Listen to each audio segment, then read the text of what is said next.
Welcome back. The objectives of this video are to find inverses of a rational function. We'll also find the inverse of a function that's not one-to-one, but we'll put appropriate restrictions on it that will allow it to be one-to-one and find its inverse. And then we'll also look at some one-to-one functions and see if we can determine whether or not they are inverses. So here in example 8, we're given the following rational function. So remember, rational functions have both vertical and horizontal asymptotes. We have x in the numerator and the denominator. And we're asked to find the inverse and find the domain and range. I'm going to start by finding the domain and range. So our domain, we look at the denominator, x plus 2 can't equal 0. So we know that x can't equal -2. We've got a vertical asymptote at -2. So our domain is all real numbers except -2, or from -infinity to -2 in union with -2 to infinity. The range, however, a little bit more complicated, and it involves our horizontal asymptote. It involves looking at the limit of our function as x approaches positive or negative infinity. So our graph, as x approaches positive or negative infinity, we've got that battle between 2x and x. So the limit of our function is 2x over x, or the x's battle to a draw, so it's 2. So we have a horizontal asymptote at y equals 2, which means our graph is going to head closer and closer to 2, but it's never going to touch it. So 2 is not part of our range. It's not going to be an output. So our range here then is from -infinity to 2 in union with 2 to positive infinity. Now let's go ahead and find the inverse of our function. So we can rewrite our function as y equals 2x plus 3 over x plus 2. And we can do this, we can flip our x's and y's, or we can just solve for x and isolate x in terms of y, and then we'll flip. So why don't we do that at the end? We'll do it this way. So I'm going to go ahead and multiply both sides by x plus 2 to get that out of the denominator. And then I'm going to distribute the y, because I'm going to want all my y's on one side and my x's on the other.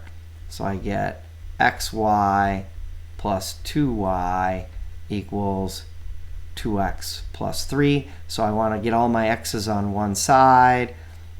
Let's go ahead and subtract 3 from the right side. We'll subtract xy from the left, and we'll get 2y minus 3 equals 2x minus xy. We'll go ahead and factor out the x. So 2y minus 3 equals x times 2 minus y. I'll divide both sides by 2 minus y. And now I have x equals 2y minus 3 over, we'll just call it 2 minus y. So now I've solved for x. So now I will just switch x and y. So I get 2x minus 3 over 2 minus x equals y, or 2x minus 3 over 2 minus x equals the inverse of x. And my restrictions here, x can't equal 2, which is consistent with my domain and range. It's actually consistent with my range of the original function. So I couldn't have y wasn't going to be equal to 2, and now my x cannot be equal to 2. In example 9, we see here in the statement above, if a function is not one-to-one, then its inverse does not exist. However, if an appropriate restriction on the domain is made, we can find an inverse that is also a function. So in example 9, we have a function y equals 2 minus x squared, which we know is a parabola that opens down and is shifted up 2 units. And that is going to fail the horizontal line test. But if we only use x's greater than or equal to 0, meaning we only use the positive x side of the parabola, then it's going to have an inverse. So I've gone ahead and plotted that right-hand side of the parabola that's shifted up 2 units and opens down. And there's our original function of f of x. And now we want to find the inverse of that. So the points I used in my original function were 0, 2, 1, 1, and 2, negative 2. So our inverse functions we can plot are going to be 2, 0, well, 1, 1 again, and negative 2, 2.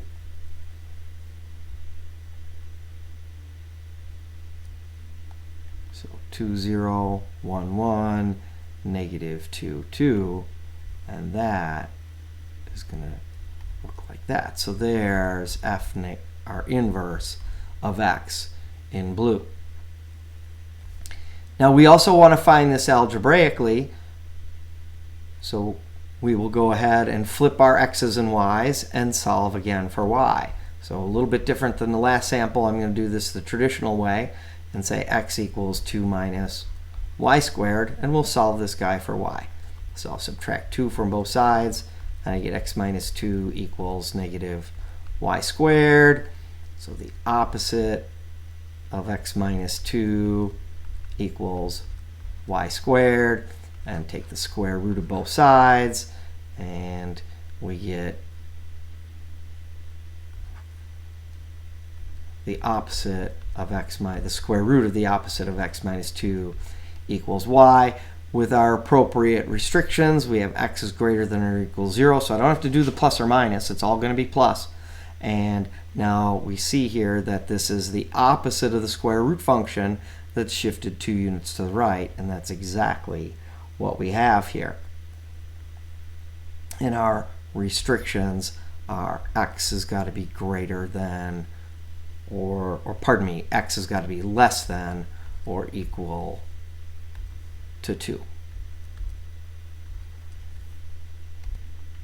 And putting it in inverse notation, the inverse of x equals the square root of 2 minus x. All I did was distribute the negative sign. You could have left it as the opposite of x minus 2 as well.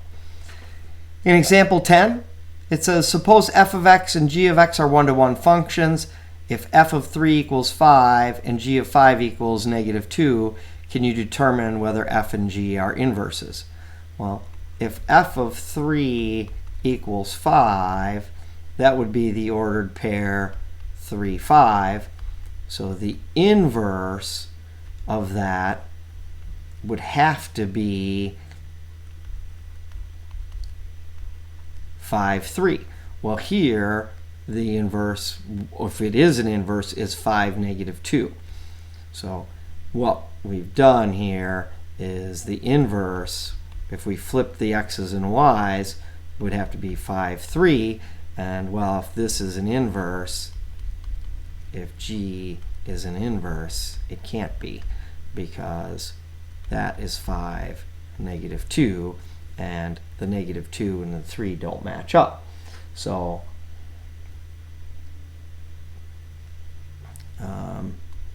we could say g of 5 is not 3. Therefore, f and g are not inverses.